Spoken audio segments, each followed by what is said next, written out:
So hello everyone, एक बार फिर से स्वागत है आपका हमारे इस ऑसम यूट्यूब चैनल पे।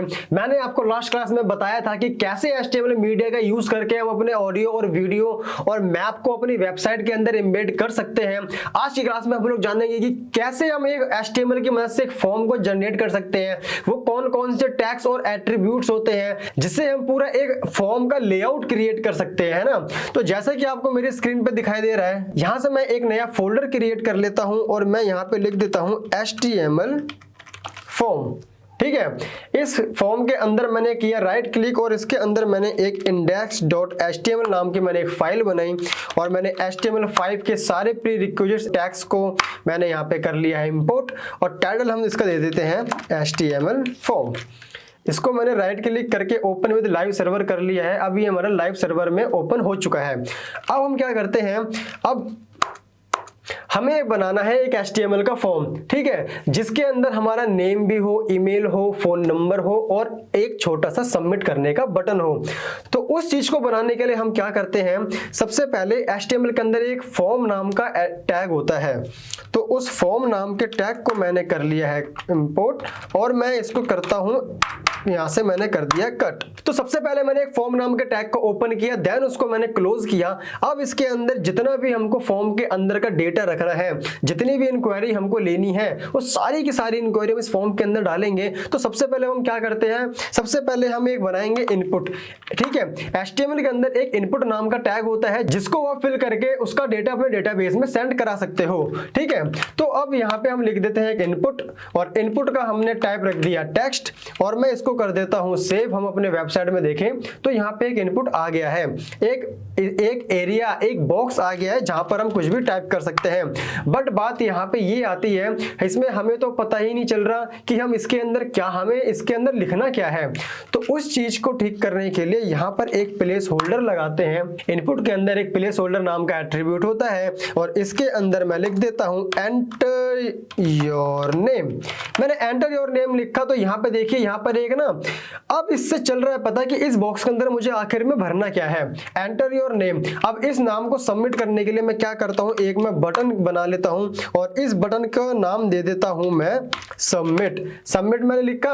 अब ये छोटा सा मेरा एक फॉर्म बन गया है, इस फॉर्म के अंदर खाली एक नाम पूछा गया और उसको सबमिट करने के लिए बोला गया है। तो मैंने यहाँ पे अपना नाम लिखा और इसको मैंने किया सबमिट। ये हो गया सबमिट, हमारा इनपुट भी ब्लैंक हो गया। लेकिन हमें ये तो पता ही नहीं चला कि वो डेटा आखिर गया कहाँ। तो उस डेटा को पता लगाने के लिए हम क्या करते हैं, हम इस प्लेस होल्डर से पहले इस इनपुट के अंदर हम दो और एट्रीब्यूट का यूज करेंगे जिसका नाम होता है नेम।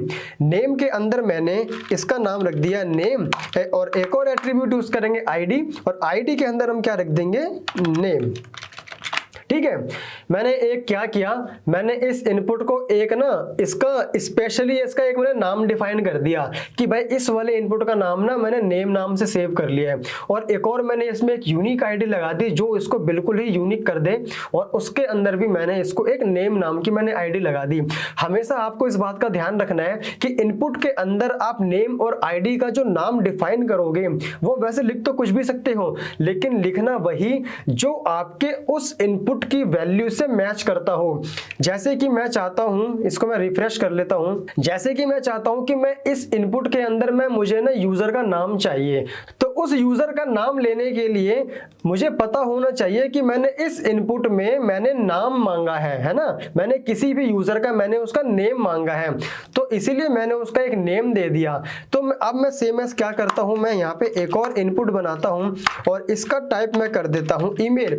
अब सपोज दैट मुझको यूजर की ईमेल भी मांगनी है, तो ईमेल मांगने के लिए मैं क्या करूंगा, एक हमारा HTML के अंदर ही इनपुट टाइप ईमेल होता है, उसके अंदर हम क्या करेंगे, मैंने नेम, इसको भी मैंने एक नाम दे दिया कि भाई आपका नाम, इस इनपुट का नाम ईमेल है और इसको यूनिक बनाने के लिए मैंने इसको एक आईडी भी दे दी और उस आईडी को मैंने ईमेल, मैंने इसको आईडी पास कर दी।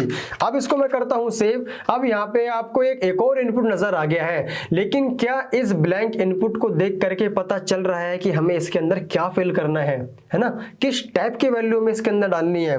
तो उस चीज को ठीक करने के लिए इसके अंदर भी मैं एक प्लेस होल्डर लगा देता हूं और इसके अंदर मैं लिख देता हूं एंटर योर ईमेल। ठीक है, अब एंटर योर नेम और एंटर योर ईमेल हमारे पास दो तरीके के हमारे पास में इनपुट हो गए हैं। अब इनका डेटा मैं इजीली सबमिट कर सकता हूं। ठीक है, अब हम इनपुट को और अच्छे से जानने के लिए एक और इनपुट का यूज करते हैं। आपने जितने भी फॉर्म देखे होंगे या फिर जो भी छोटा मोटा फॉर्म होता है उसके अंदर फोन नंबर तो वैसे कंपलसरी मांगा ही जाता है।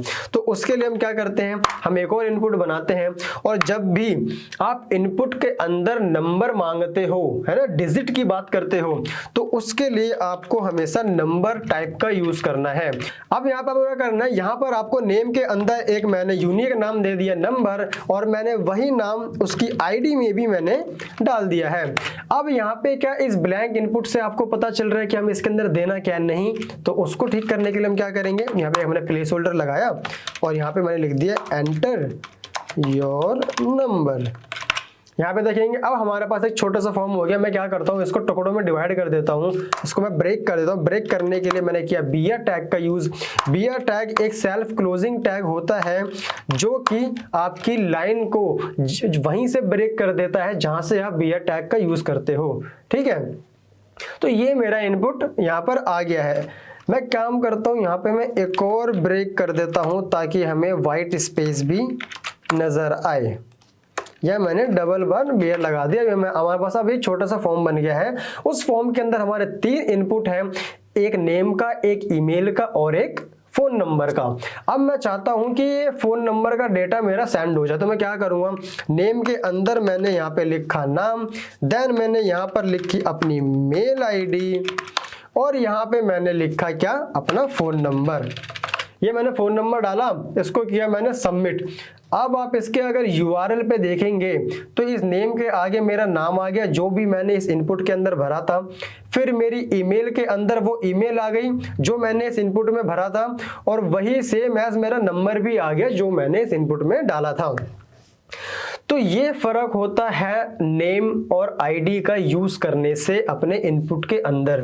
ठीक है, अब यहाँ पे हम बात करते हैं कि आखिर हमारे कितने तरह के इनपुट टाइप होते हैं, हम कितने तरीके के इनपुट को अपने फॉर्म के अंदर यूज कर सकते हैं।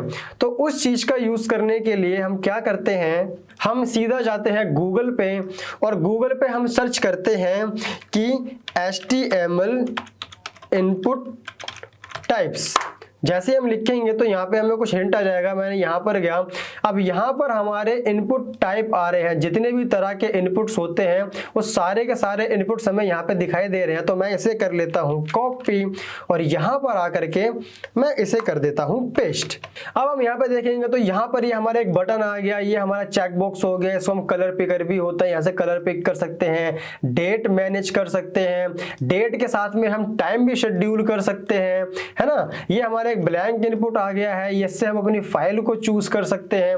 तो इस सारी चीजों को चलिए हम एक काम करते हैं, इन सारी चीज को हम धीरे धीरे जानते हैं। ठीक है, इसको मैं कट करके एक यहां पर आकर के मैं यहां पे कर देता हूं पेस्ट।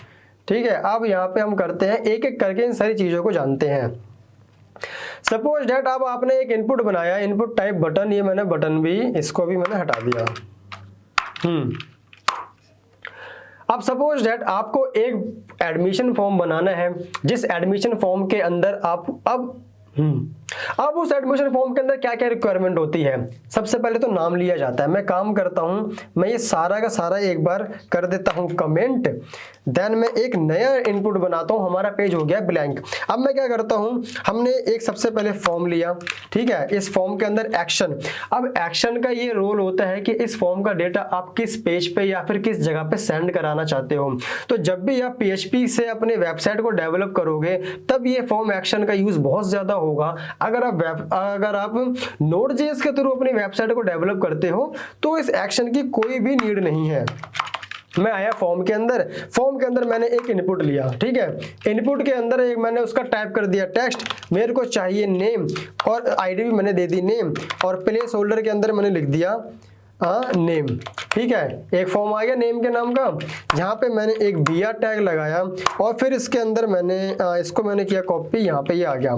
फिर मैंने एक और इनपुट बनाया और इसको मैंने बोला कि मेरे को अब चाहिए ईमेल के लिए मैं क्या करूँगा, मैंने नेम डाल दिया एक ईमेल के नाम का और एक ईमेल मेरी यहाँ पर आ गई है। यहाँ पर मैंने दिया एक प्लेस होल्डर और इसको मैंने एक ईमेल दे दिया है। ठीक है, अब मैंने फिर यहाँ पे फिर से एक BR टैग लगाया और एक और BR टैग लगाया। हम यहाँ पे देखेंगे तो हमारे 2 इनपुट आ गए हैं। अब हम क्या करते हैं, एक और इनपुट बनाया, उस इनपुट के अंदर मैंने मांग लिया नंबर। तो नंबर मैंने लिया है तो मैंने उसका टाइप नंबर डिफाइन कर दिया है। नेम के अंदर मैंने लिया नंबर, आईडी के अंदर मैंने लिया नंबर और प्लेस होल्डर के अंदर मैंने डाल दिया यहाँ पे नंबर। अब देखेंगे हमारे पास यहाँ पे 3 इनपुट आ गए हैं। अब मैं एक और काम करता हूँ, BR टैग का मैंने 2 बार और यूज करके एक व्हाइट स्पेस ले लेते हैं।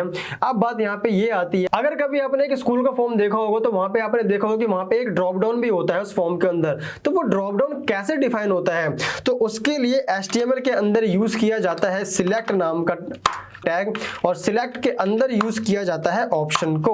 अब यहाँ पे क्या होगा, ऑप्शन के अंदर मैंने पहली वैल्यू कर दी ब्लैंक और मैंने यहाँ पे लिख दिया कि भाई सिलेक्ट कोर्स। ठीक है, सिलेक्ट कोर्स मैंने यहाँ पे डाल दिया। अब यहाँ पर आएंगे, यहाँ पर आपको ये ड्रॉप डाउन दिखाई दे रहा होगा। तो अब हम क्या करते हैं, ऑप्शन के अंदर आया, वैल्यू मैंने अभी ब्लैंक छोड़ी और इसके अंदर मैंने लिख दिया कि कोर्स 1। अब जो ये मेरे वैल्यू ब्लैंक छोड़ी थी ना, तो जो भी आप यहाँ पे कंटेंट लिखोगे सेम का सेम कंटेंट आपको इस वैल्यू के अंदर डाल देना है। इसका यूज इसलिए किया जाता है, जब आपका फॉर्म का डेटा सबमिट होगा तब आपका ये वाला नाम डेटाबेस में नहीं जाता, ये वाला नाम सर्वर पे नहीं जाता, नाम वही सर्वर पे जाता है जो नाम आपने इस वैल्यू के अंदर दिया होगा। मैं कर लेता हूँ इसको कॉपी और इसको मैंने कर लिया कुछ टाइम बाद पेस्ट और इसको मैंने बोल दिया कि ये हो जाए 2, ठीक है, ये हो जाए 3। अब हम यहाँ पे चेक करते हैं तो यहाँ पे हमारे कुछ सिलेक्ट ऑप्शन में कुछ हमारे कोर्स की कैटेगरी आ गई। यहाँ पे कोर्स 1, कोर्स 3, कोर्स 4। अब यहाँ पे हम कुछ भी चूज कर सकते हैं। अब बात ये आती है कि उसके अंदर जब भी आपने किसी कॉन्टैक्ट फॉर्म देखा होगा तो उस कॉन्टैक्ट फॉर्म के अंदर एक ना मैसेज टाइप करने का भी बड़ा सा बॉक्स होता है। तो वो बड़ा सा बॉक्स कैसे बनता है, उसको हम HTML की लैंग्वेज में बोलते हैं टेक्स्ट एरिया। टेक्स्ट एरिया के अंदर अपने यहाँ पे नाम लिखा, यहाँ पे मैंने लिख दिया और यही नाम मैंने कॉपी करके उसकी मैंने आईडी पे भी डाल दिया। अब ये आता है कॉलम और रो। ये कॉलम और रो आखिर है क्या, इसको देखने के लिए मैं आता हूँ प्लेस होल्डर पे और यहाँ पे मैंने मैसेज लिख दिया। अब यहाँ पे हम चेक करेंगे तो यहाँ पर मैसेज बॉक्स आ गया है। यहाँ पे हम कुछ भी टाइप कर सकते हैं, जितना भी हम टाइप करना चाहें वो इसी बॉक्स के अंदर रहेगा, इस बॉक्स के बाहर नहीं जाएगा। ठीक है, अब ये समझते हैं कि आखिर ये कॉलम और रो है क्या। अगर मैं कॉलम और रो इन दोनों को मैं हटा देता हूँ तो अब देखेंगे तो ये बिल्कुल छोटा सा बॉक्स हो गया है ना। इसको मैं कर देता हूँ यहाँ पे ब्रेक ताकि ये नई लाइन से स्टार्ट हो। ये नई लाइन से स्टार्ट हो गया। अब देखेंगे ये ना कॉलम और रो हटाने से नहीं बड़ा छोटा सा हो गया है। अब मैं काम करता हूँ, यहाँ पे मैंने लगाया कॉलम और कॉलम के अंदर मैंने बोल दिया कि 40 का कॉलम होना चाहिए। 40 का कॉलम में इसकी विड्थ थोड़ी सी बड़ी है। अब मुझे इसकी हाइट भी बढ़ानी है, तो हाइट बढ़ाने के लिए मैं यूज करूंगा रोज का और रोज के अंदर बोल दूंगा कि ये 5 की रो कवर करना चाहिए। तो थोड़ी सी इसकी हाइट बढ़ी, मैंने बोला कि 15 रो कवर करना चाहिए तो और इसकी हाइट बढ़ गई। तो ये पूरा एक ना कॉन्सेप्ट होता है HTML के अंदर एक फॉर्म को बिल्ड करने का। अब हमारा यहाँ पर एक छोटा सा फॉर्म कन्वर्ट हो गया है। अब इसको सबमिट करने के लिए हमें एक चाहिए बटन। तो उस बटन के लिए मैं आता हूँ यहाँ पे एक नई लाइन में मैंने एक BR टैग लगाया 2 बार और मैंने बोला कि मुझको यहाँ पर एक बटन चाहिए और उसके अंदर मैंने कर दिया सबमिट। ये बन गया ना अब हमारा एक छोटा सा फॉर्म। तो ये एक पूरा पैटर्न होता है HTML के अंदर फॉर्म को डिजाइन करने का। अब अगली क्लास में हम लोग ये जानेंगे कि अगर HTML की मदद से हमें इस फॉर्म को वैलिडेट करना है तो वो किस तरीके से किया जाता है। ठीक है, मिलते हैं हम अपनी नेक्स्ट क्लास में।